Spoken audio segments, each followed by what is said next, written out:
పూలు తేవాలి ఈశ్వరా నిన్ను ఎట్లా పూజించాలి శంకరా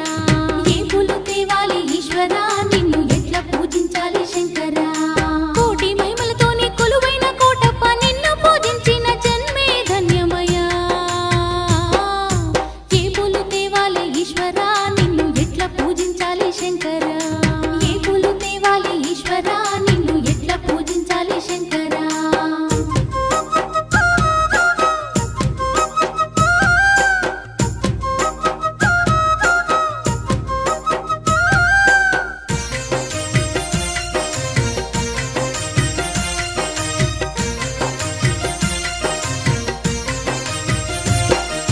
దివ్య మంగళ రూపం దీనుల కాచే హస్తం దిక్కుల